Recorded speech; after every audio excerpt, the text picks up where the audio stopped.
আমার মেয়েটাকে নিজের কলিজার টুকরো সন্তানের মতো রক্ষা করতে। তোর কথা রাখলাম। তুই এই সামান্য একটা মানুষের বাচ্চার জন্য আমাদের বন্ধুত্ব নষ্ট করলি ছায়াবতী।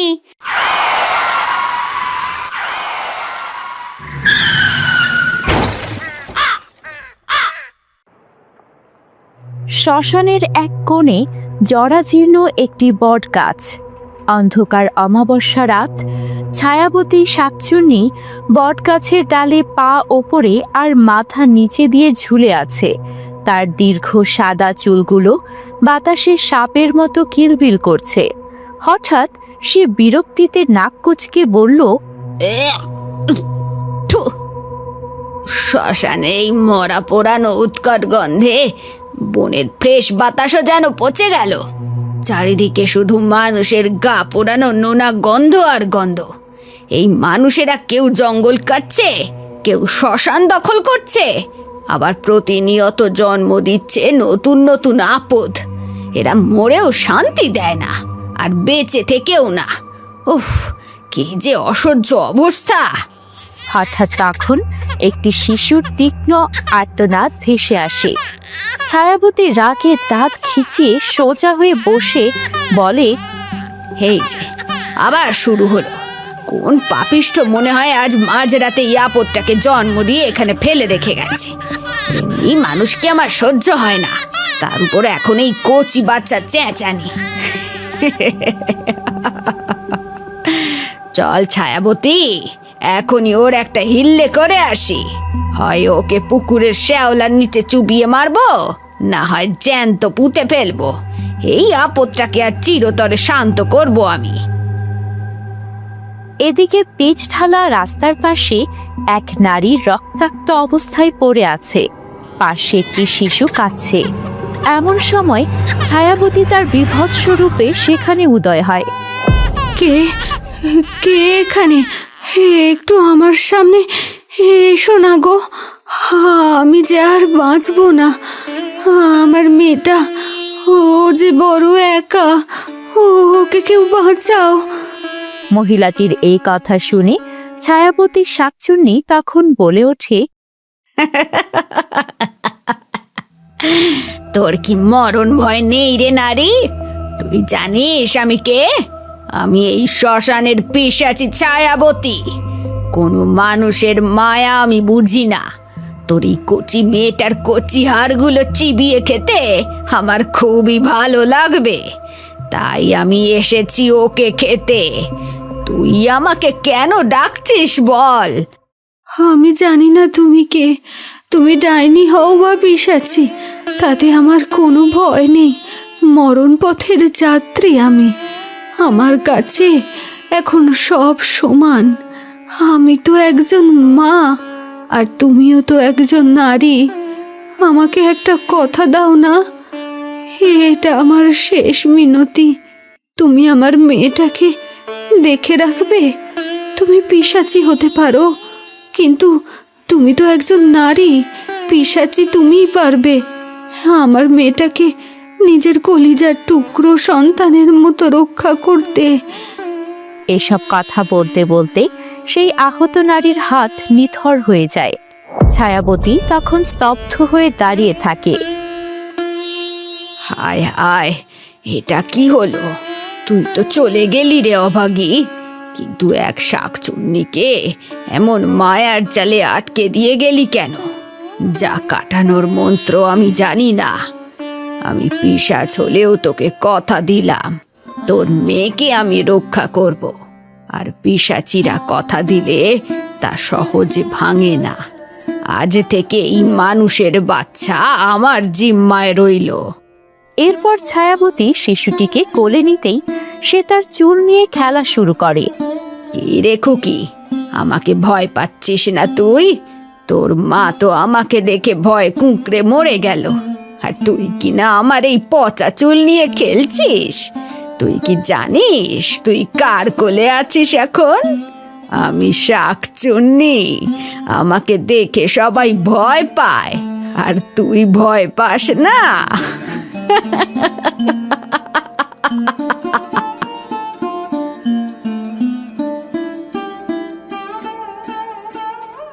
এদিকে তখন অন্ধকার থেকে ছায়াবতী শাকচুন্নির বান্ধবী ঘোরপেঁচি হিংস্রভাবে বেরিয়ে আসে।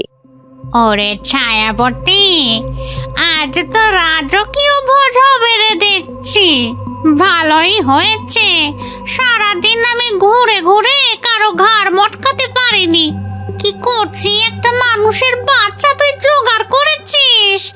কি মিষ্টি গন্ধ রে বাবা, আমার জিভ দিয়ে তো জল পড়ছে রে।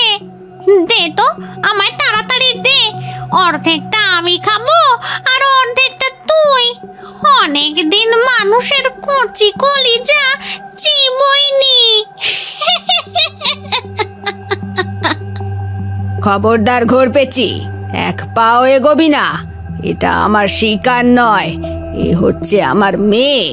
একে আমি বড় করব, এ কোনো খাওয়ার জিনিস নয়। তোর কি মাথা ঠিক আছে ছায়াবতী? তোর মতো পিশাচের পেটে মায়া ঢুকেছে দেখছি। তুই মানুষের বাচ্চা কি করে লালন পালন করবি? ও তো মানুষের ছোঁয়া ছাড়া বাঁচবে না। দে বলছি, আমাকে খেতে দে। কোন মানুষের বাচ্চা কোন শাকচুন্নির কোলে? কোন মানুষের বাচ্চা কোন শাকচুন্নির কোলে লালিত পালিত হতে পারে না। এরপর তাদের দুজনের মধ্যে তুমুল লড়াই শুরু হয়।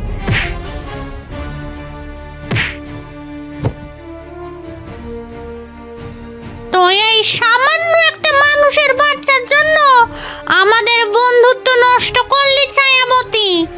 মনে রাখিস ছায়াবতী, বাঘের ঘরে হরিণের বাসা কোনোদিন টেকেনি, টিকবেও না।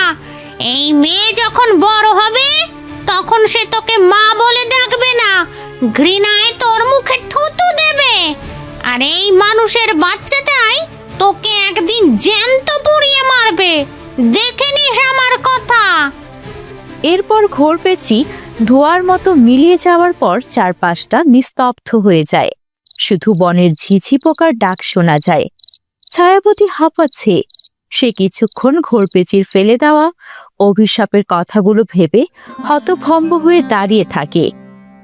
ঘৃণা? তুই আমাকে ঘৃণা করবি রে খুকি? মানুষের রক্তে তো বেঈমানি থাকে, সেটা তো আমি জানি। কিন্তু এই যে তুই আমার পচা আঙুলটা তোর কচি হাত দিয়ে জাপটে ধরে আছিস, এটা কি শুধু অভিনয়? এরপর শিশুটির দিকে তাকাতেই দেখা যায় তার ঘুমে চোখ মুছে এসেছে, কিন্তু তার মুখে এক অদ্ভুত প্রশান্তির হাসি। ঘোরপেঁচি হয়তো ঠিকই বলেছে, বাঘের ঘরে হরিণের বাসা টেকেনি কোনোদিন। কিন্তু ও জানে না, একটা মা যখন তার কোল পেতে দেয় তখন অনেক নিয়ম বদলে যায়। আমি পিশাচ হতে পারি, কিন্তু আজ থেকে আমার নাম হবে রক্ষা কবচ। দুনিয়া তোকে দেখবে মানুষের রূপে, কিন্তু তোর শরীরে থাকবে এই শাকচুন্নির তেজ। তারপর ছায়াবতী শিশুটিকে নিয়ে একটি উঁচু গাছের মগডালে গিয়ে বসে।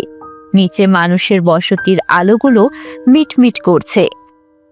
শুনে রাখ ওরে আকাশ বাতাস, শুনে রাখ ওরে বনভূমি, আজ থেকে এই অনাথিনীর কোনো জাত নেই, আর কোনো ভয়ও নেই। তোকে কারো মারতে হলে আগে এই ছায়াবতীর কলিজা ছিঁড়তে হবে।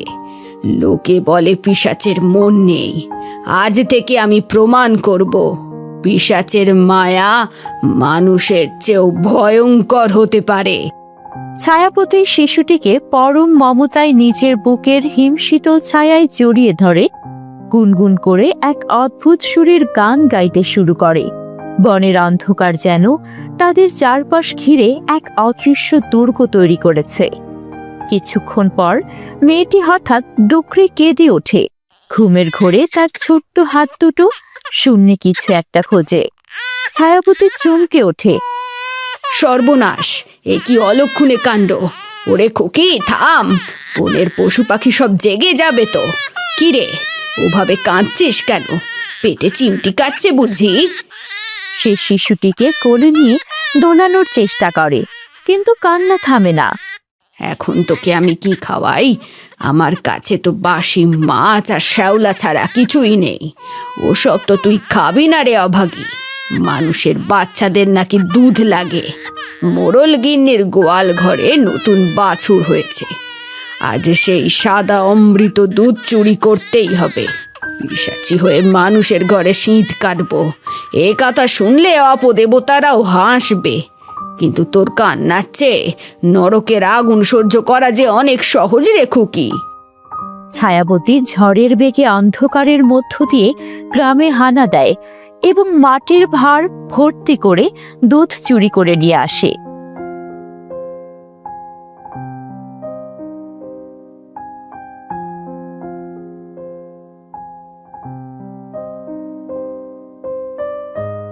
দেখ কাণ্ড, পেটুক একটা। শান্ত হ, আমি থাকতে তোর কোনো কষ্ট হবে না। লোকে আমাকে দেখে ডরায়। কি মায়া দিয়ে বাঁধলি রে আমায়। হঠাৎ দূরে একটা হুতুম প্যাঁচার ডাক শোনা যায়। ছায়াবতীর মুখ আবারও কঠিন হয়ে ওঠে। কিন্তু ঘোর পেঁচি নিশ্চয়ই চুপ করে বসে থাকবে না।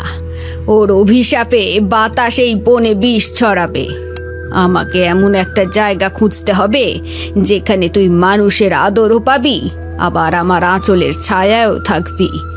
বাঘের ঘরে হরিণের বাসা, তোকে যে টিকিয়ে রাখতেই হবে। দেখবো কার কত ক্ষমতা। গ্রামের এক প্রান্তে জরাজীর্ণ কুড়ে ঘর। উঠানে নিভে আসা উনুনের পাশে বসে সরলা রান্না করছে। হঠাৎ ঠান্ডা বাতাসের এক ঝলকা ঝাপটা আসে, আর সব আগুন নিভে অন্ধকার হয়ে যায়। সামনে এসে দাঁড়ায় দীর্ঘদেহী এক ছায়া।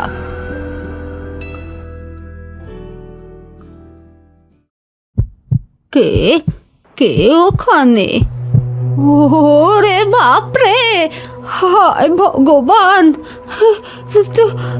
তুমি তো সেই শ্মশানের ছায়াবতী শাকচুন্নি। আমার ভিটেতে কি করছো? আমাকে কি মারতে এসেছো নাকি? দোহাই তোমার, এই বুড়িকে মেরো না। ভয় পাবেন না মা, ভয় পাবেন না। আমি রক্ত খেতে আসিনি, জান নিতেও আসিনি। আজ এক পিশাচি আপনার কাছে ভিক্ষে চাইতে এসেছে। এ কি মানুষের বাচ্চা? কোথা থেকে পেলি একে? পিশাচের হাতে মানুষের বাচ্চা, এ তো অপয়া লক্ষণ। অপয়া নয় মা, ও আমার মেয়ে। কিন্তু আমি অভাগী, ওকে মানুষের আদর দেওয়ার সাধ্য আমার নেই। আমার ছোঁয়ায় ওর শরীর হিম হয়ে যায়, আমার রক্ত ওকে বিষ দিতে পারে। আপনি তো একা, আপনার কোল তো শূন্য।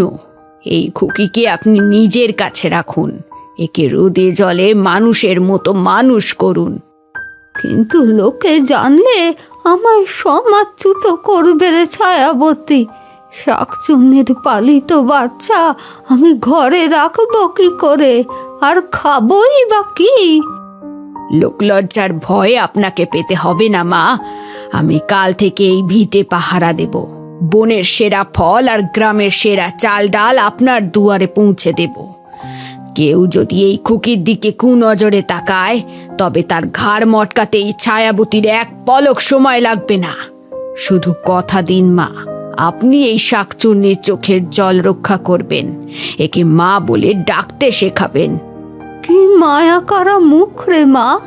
ঠিক আছে ছায়াবতী, তোর কথা রাখলাম। তুই কি এখন শ্মশানে ফিরবি? হ্যাঁ, শ্মশান তো আমার রক্তে মা। কিন্তু আজ থেকে এই ভিটের কাছে শ্যাওলা ধরা বট গাছটাই হবে আমার ডেরা। আমি মানুষের ধরা ছোঁয়ার বাইরে থাকবো ঠিকই, কিন্তু ওর প্রতিটি নিঃশ্বাসে আমি পাহারা দেব। সরলা বুড়ির ঘরে প্রদীপ জ্বালিয়েছেন। শিশুটি তার কোলে শুয়ে মিটমিট করে তাকাচ্ছে। বড় শান্ত মেয়ে তোর, কিন্তু ওর পরিচয় কি দেব? নাম কি রাখবো ওর? ওর নাম এমন কিছু হোক যা ওকে এই নিষ্ঠুর পৃথিবীর কথা মনে করিয়ে দেবে। ওর মা মাঝপথে ওকে একা রেখে চলে গেল, রক্তের সম্পর্কের কেউ রইল না।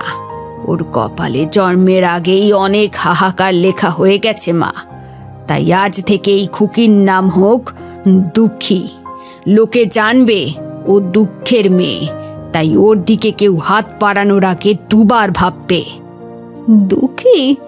এমন নাম রাখিস না বাছা, শুনতে বড় কষ্ট হয়।